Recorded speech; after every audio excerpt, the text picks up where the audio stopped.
পঙ্কজ দত্ত তাকে প্রাক্তন মুখ্যমন্ত্রী যিনি এখন এই সদনের সদস্য নন তাই নাম বলছি না,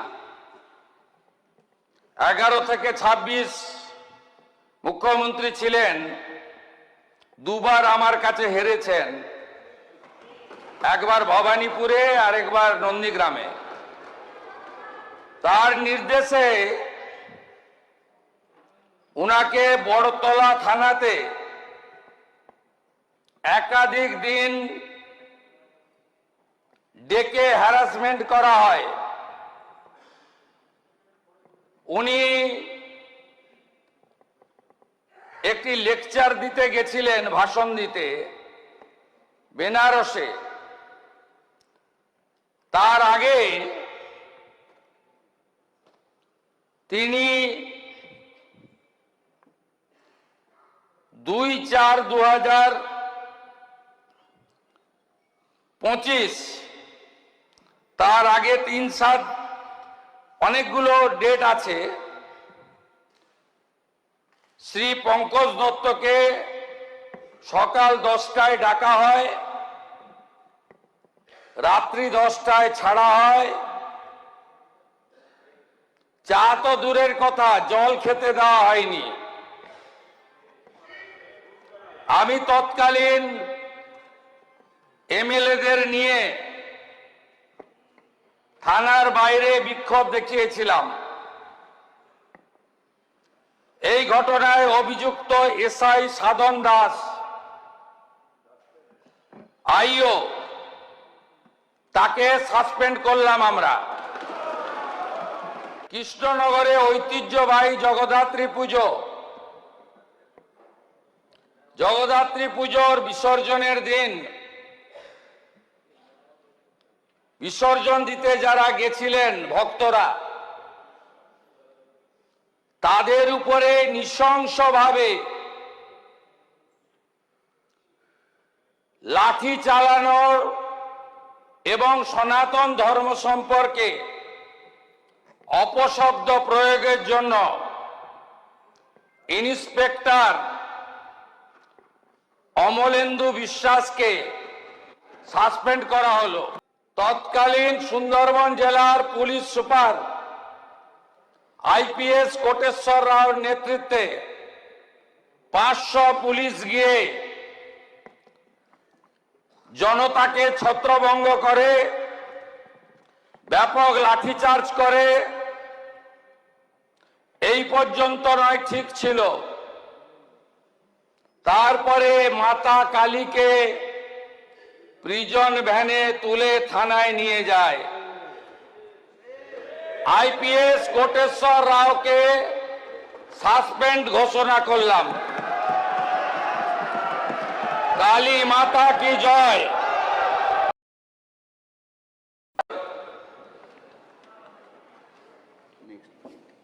আমি স্বরাষ্ট্র বিষয়ক কিছু সিদ্ধান্ত, যেহেতু হাউস চলছে, হাউসের মাধ্যমে জনগণের সামনে রাখতে চাই এবং হাউসকেও জানাতে চাই। আপনারা জানেন যে বিগত, বিশেষ করে 21 থেকে 26 বিগত সরকারের সময়ে বিভিন্ন জায়গায় পুলিশকে অপব্যবহার, অপপ্রয়োগ করা হয়েছে এবং কোথাও কোথাও সনাতন ধর্ম যারা মানেন তাদের আস্থার উপরেও আঘাত করা হয়েছে। আমি 5টি ক্ষেত্রে ঘটনা উল্লেখ করব এবং স্বরাষ্ট্র দপ্তরের পক্ষ থেকে আমরা কিছু সিদ্ধান্ত নিয়েছি সেটা জানাবো। প্রথম হচ্ছে উত্তর দিনাজপুর জেলার কালিয়াগঞ্জে, সেখানে ক্লাস 9-এর একজন ছাত্রী রাজবংশী পরিবারের, তাকে নৃশংসভাবে শারীরিক অত্যাচার করে খুন করা হয়। তার দেহ পুকুরে ভেসে ওঠে এবং স্থানীয় তৃণমূল কংগ্রেসের উপপ্রধানের ছেলে অভিযুক্ত হয়, গ্রেপ্তার হয়।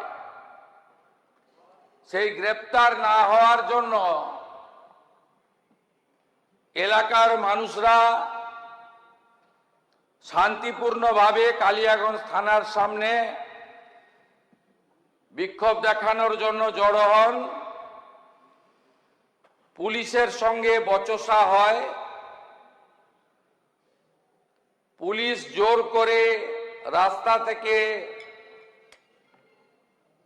পরিবারকে সরিয়ে দিয়ে বলপ্রয়োগ করে ওই ছোট্ট কন্যাটির দেহ টিভিতে, মিডিয়াতে, সোশ্যাল মিডিয়াতেও ভাইরাল হয়েছে। কিভাবে বিবস্ত্র অবস্থায় দেহটাকে নিয়ে গেছিল। এই আন্দোলনকারীদের বিরুদ্ধে পুলিশি ধরপাকড় চলে।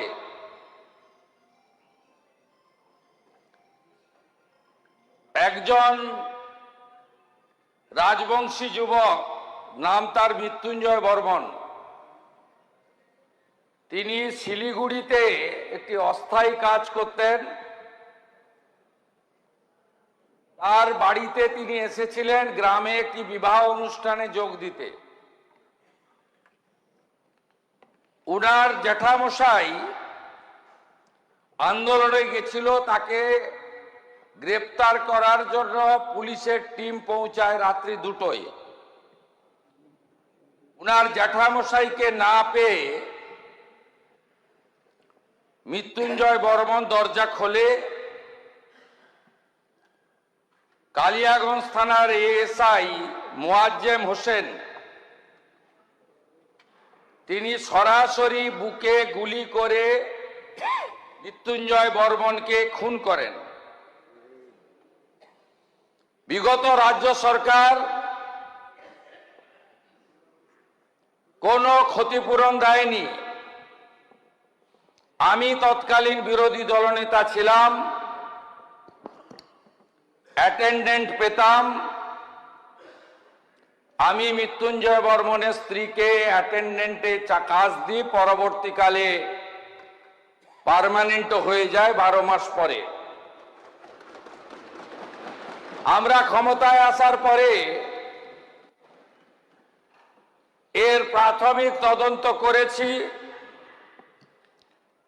এএসআই মোয়াজ্জেম হোসেনকে সাসপেন্ড করা হলো। তার বিরুদ্ধে এফআইআর এর নির্দেশ দেওয়া হচ্ছে এবং প্রয়োজন হলে আরো কঠোর ব্যবস্থা নেওয়া হবে। মহোদয়, অবসরপ্রাপ্ত আইপিএস অফিসার পঙ্কজ দত্ত, তাকে প্রাক্তন মুখ্যমন্ত্রী, যিনি এখন এই সদনের সদস্য নন তাই নাম বলছি না, 11 থেকে 26 মুখ্যমন্ত্রী ছিলেন, দুবার আমার কাছে হেরেছেন, একবার ভবানীপুরে আর একবার নন্দীগ্রামে। তার নির্দেশে উনাকে বড়তলা থানাতে একাধিক দিন ডেকে হ্যারাসমেন্ট করা হয়। উনি একটি লেকচার দিতে গেছিলেন, ভাষণ দিতে বেনারসে। তার আগে তিনি 2/4/2025, তার আগে 3/7, অনেকগুলো ডেট আছে, শ্রী পঙ্কজ দত্তকে সকাল 10টায় ডাকা হয়, রাত্রি 10টায় ছাড়া হয়। চা তো দূরের কথা, জল খেতে দেওয়া হয়নি। আমি তৎকালীন এমএলএদের নিয়ে থানার বাইরে বিক্ষোভ দেখিয়েছিলাম। এই ঘটনায় অভিযুক্ত এসআই সাধন দাস, আইও, তাকে সাসপেন্ড করলাম আমরা।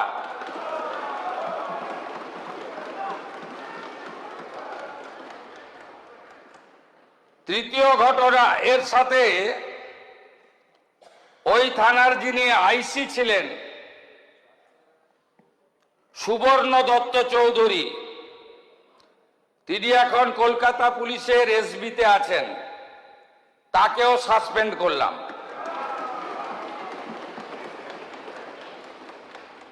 কৃষ্ণনগরে ঐতিহ্যবাহী জগদ্ধাত্রী পুজো, জগদ্ধাত্রী পুজোর বিসর্জনের দিন বিসর্জন দিতে যারা গেছিলেন ভক্তরা, তাদের উপরে নৃশংসভাবে লাঠি চালানোর এবং সনাতন ধর্ম সম্পর্কে অপশব্দ প্রয়োগের জন্য ইন্সপেক্টর অমলেন্দু বিশ্বাসকে সাসপেন্ড করা হলো। তার বিরুদ্ধে ডিপার্টমেন্টাল প্রসিডিং শুরু হবে। দক্ষিণ 24 পরগনা জেলার সুন্দরবন পুলিশ জেলার কাকদ্বীপের সূর্যনগরে কালী পুজোর সময় মাতা কালীর মূর্তি ভাঙা হয়। সেই কালী মাতার মূর্তি অর্থাৎ আস্থাতে আঘাত করার জন্য এলাকার মানুষ প্রতিবাদ করেন। প্রতিবাদ অনেকক্ষণ চলে।